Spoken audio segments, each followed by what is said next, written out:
मनोज जरांगे पाटलांवर दुःखाचा डोंगर, डोळ्यात अश्रू, पुण्याचा आक्रोश मोर्चा अर्धवट सोडून परतले। बीड जिल्ह्यातल्या केज तालुक्यातील मसाजोगचे सरपंच संतोष देशमुख यांचं अपहरण करून त्यांची हत्या करण्यात आली। त्यामुळे आता राज्यात चांगलंच वातावरण तापलंय।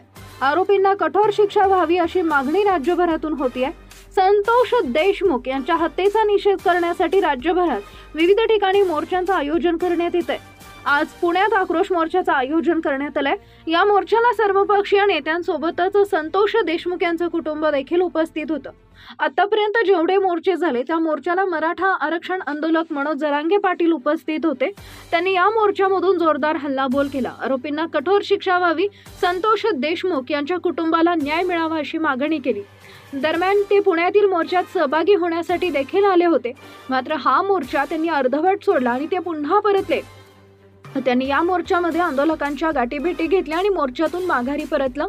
मोठं कारण समोर आलंय ते म्हणजे जरांगे पाटील यांच्या चुलत भावाचं अपघाती निधन झालंय। त्यांच्या अंत्यविधीला उपस्थित राहण्यासाठी जरांगे पाटील हे मोर्चा अर्धवट सोडून परतल्याची माहिती समोर येते। शनिवारी तिघांना अटक करण्यात आली। संतोष देशमुख प्रकरणातील आणखी 3 आरोपींना शनिवारी पोलिसांनी अटक केलं।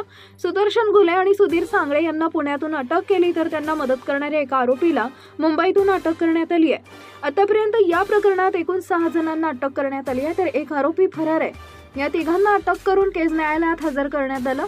न्यायालयानं त्यांना 18 जानेवारीपर्यंत म्हणजेच 14 दिवसांची CID कोठडी सुनावली।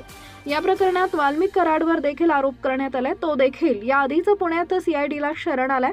संपूर्ण राज्याचं लक्ष या प्रकरणाकडे लागलंय।